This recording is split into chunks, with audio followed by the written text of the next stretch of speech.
Hi. So we are just about to start. Hello Haruna. We are watching from Japan, Kobe, Japan. How is Japan? I hope you are safe. Congratulations again as you welcome a baby, a bouncing and wonderful baby boy within this difficult time. So much blessing within these difficult times. Okay, so the essence of this session is to help people. We are in a time where we are supposed to reach out and help one another in whatever way we can, even though we are staying indoors. So I've been thinking a bit about the fact that some people still have to go out to town. Other people still have to run around and offer services to allow us who are staying home, stay home. And then even for yourself, sometimes you may be caught up in a place where you require an essential service and you would have to go get it. But then one thing that we all need to realize, and one thing that we don't need to not forget, is that whether you stay at home or you go out to town, we have the same risk. More like the fact that what you are going to do is an essential service does not mean that you are immune to infection. Please take this seriously. You are not immune to infection because a military man or a police officer is allowing you to step out of the house and go to town. It's like wearing gloves. Gloves can give you a sense of false protection. If you still don't wash your hand, you don't use a sanitizer, you don't do the basic stuff you have to do, you can still get exposed. So the aim is to prevent us all from getting exposed, which is very key. So I've come up with a plan. It's more like a map. I've tried to map out when you have to leave the house, to step out, pick a car, go to town, do whatever you have to do and come back. I'm trying to understand the activities that are in between that period and which of these activities we can entirely eliminate, which of them we can improve upon, and then which of them we cannot be able to do anything about, so that we know what to do within this period. So basically, if you have to step out, it's either it has to be you getting food, essential things like food, going to the market, supermarket, going to the bank, going to the hospital, or attending to an emergency. These are just some of the few things that we have to do when it comes to essential services. Now, before you leave home, there are a couple of lifestyle changes you have to make. You have to be willing to carry rubbing alcohol and sanitizer on you.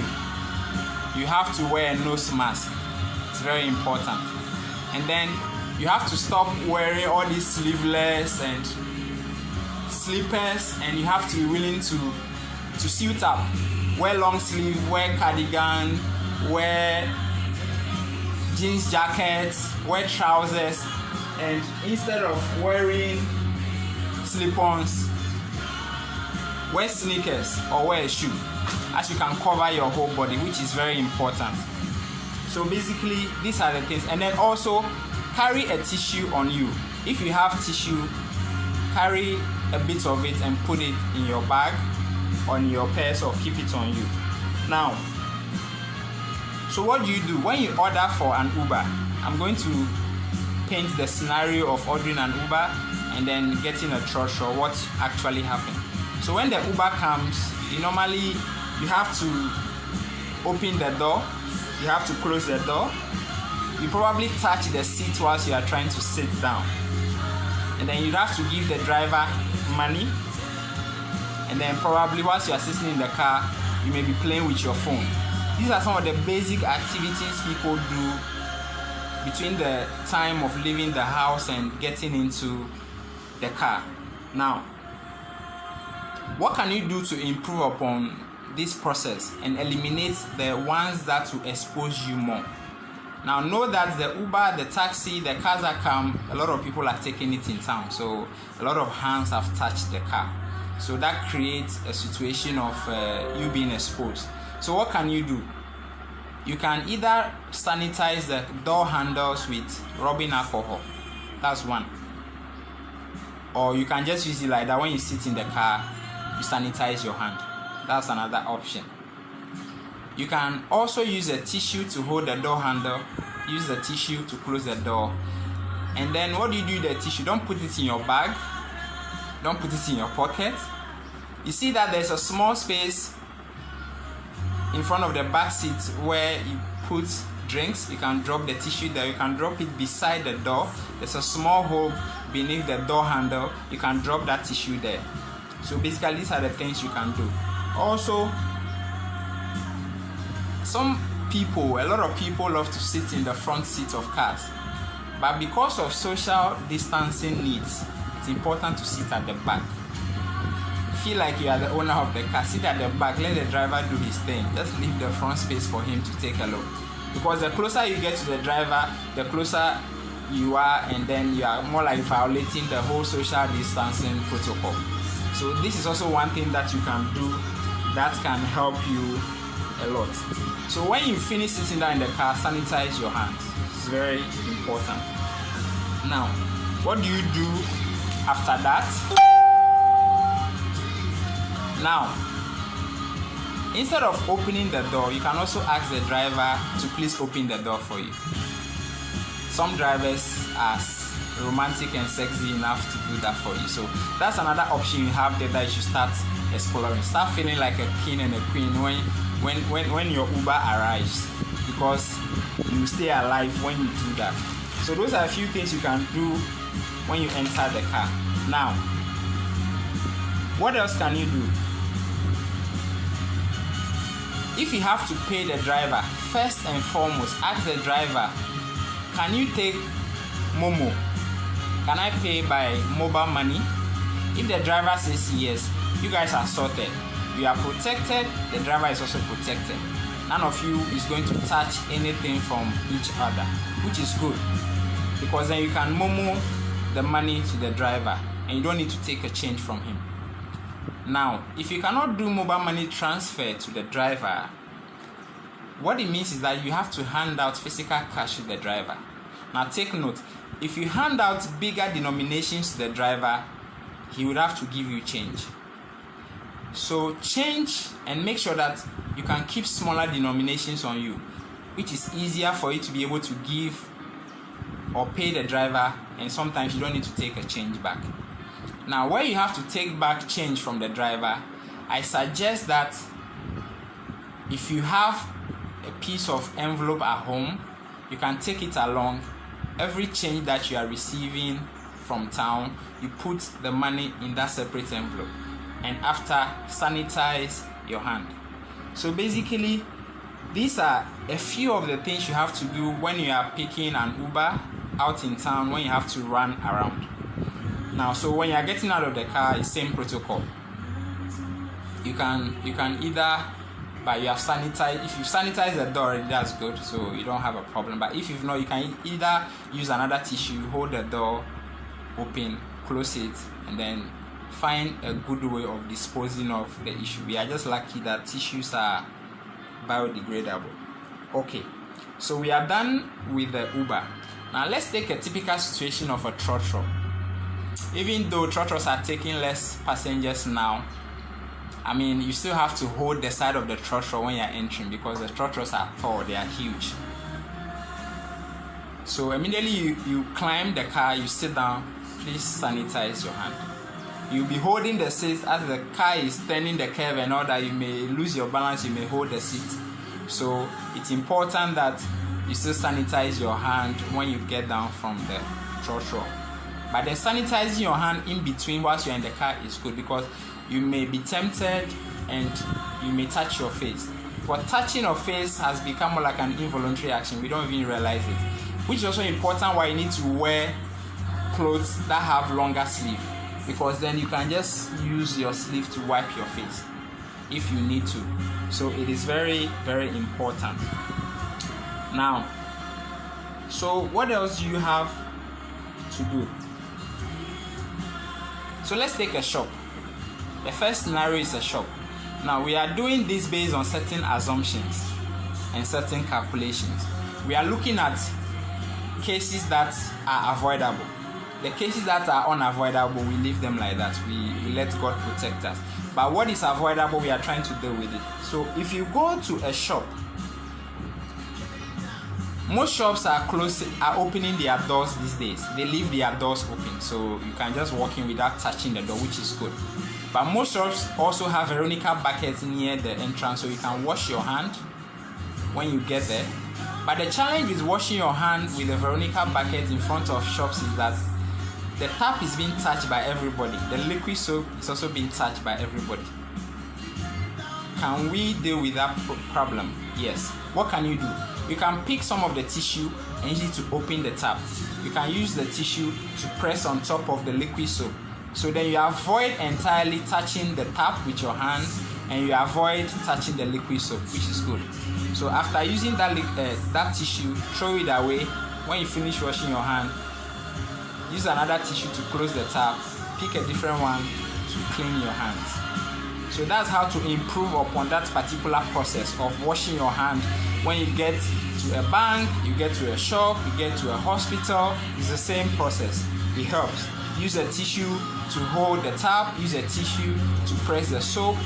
It entirely eliminates you touching them with your bare hands, which is good. Now when you enter a shopping space, typically a lot of shops have these shopping carts and shopping baskets. Everybody's using them.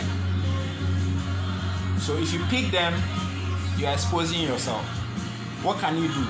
You can take a reusable shopping bag like this one. This is a reusable shopping bag I've made from plastic waste. If you have a shopping bag at home, you can fold it up, take it along.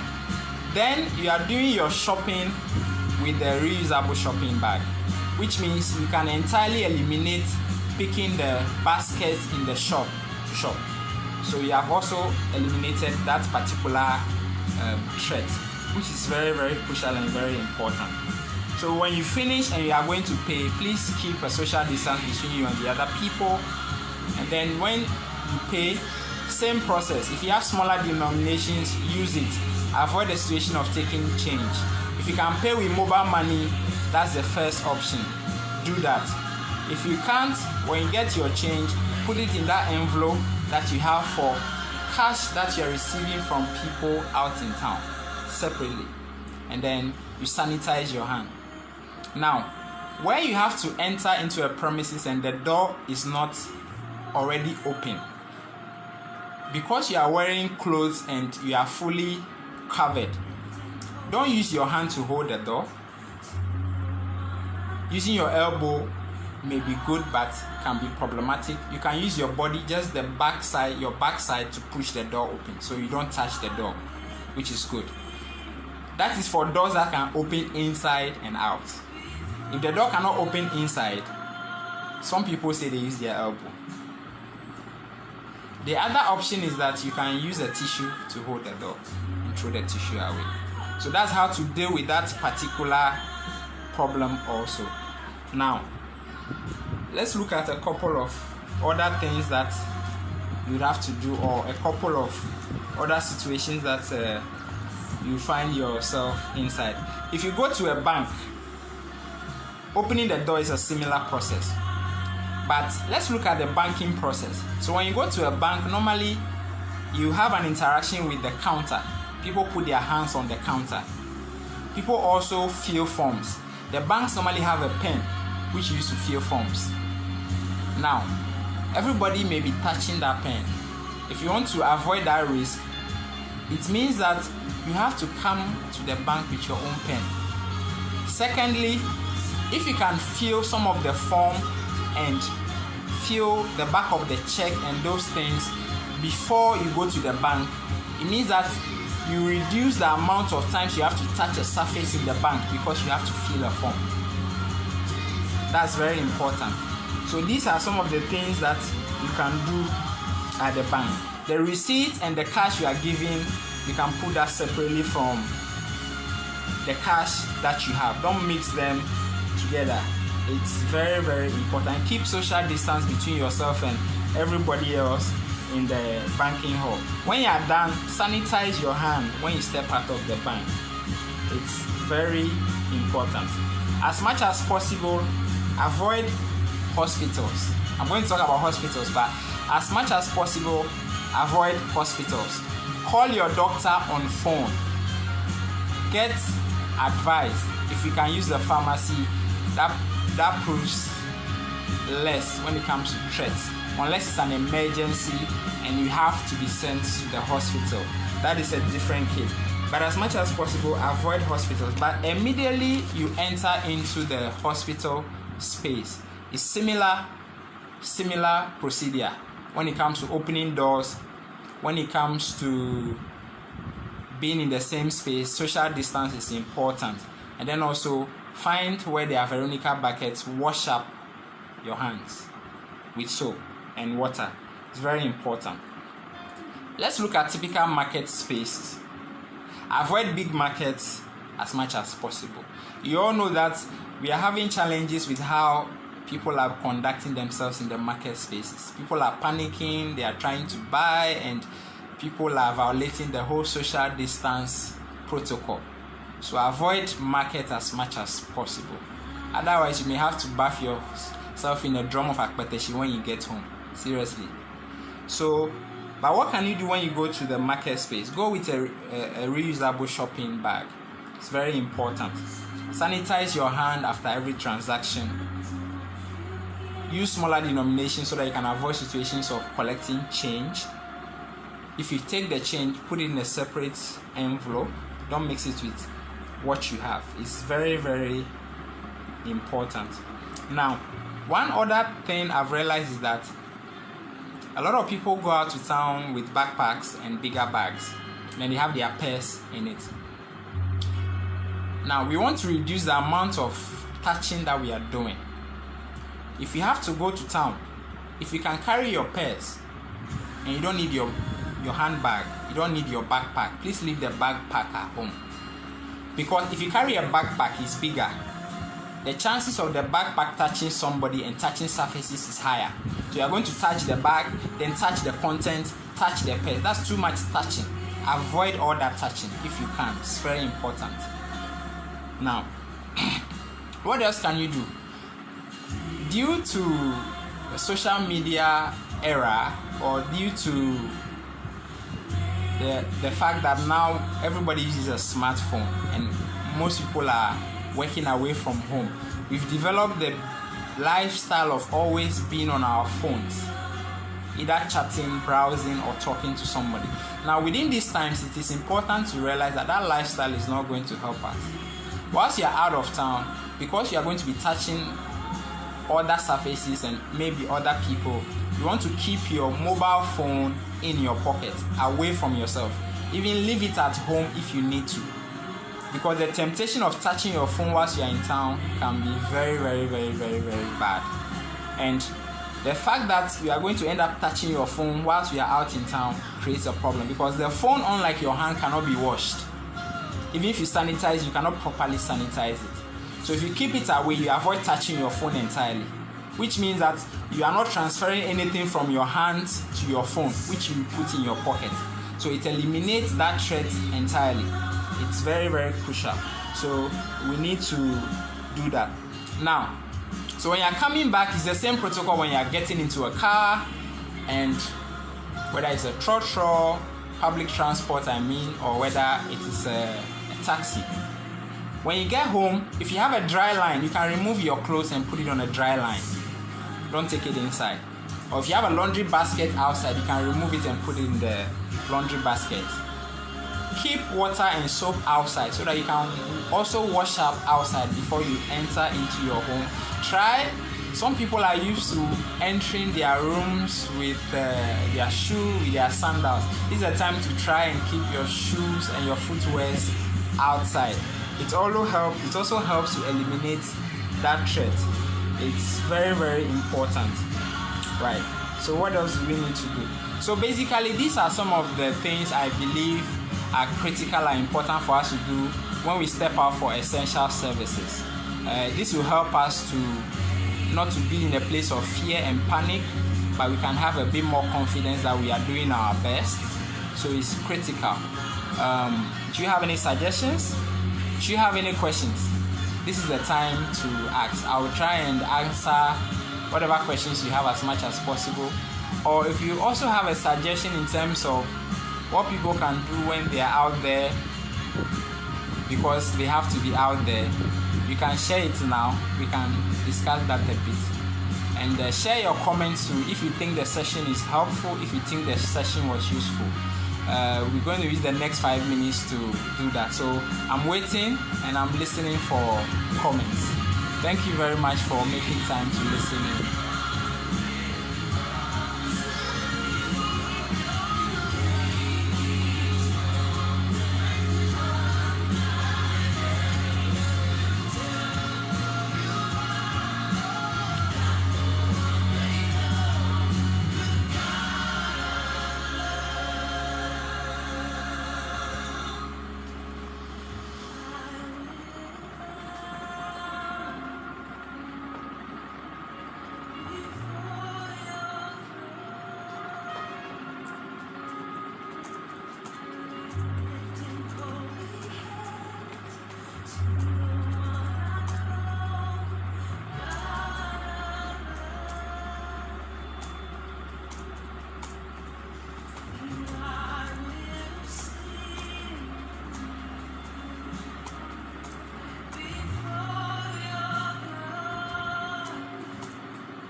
Okay, so if you have no questions, the session was useful. Thank you for watching. Stay home, stay safe, take care of yourself. Bye-bye.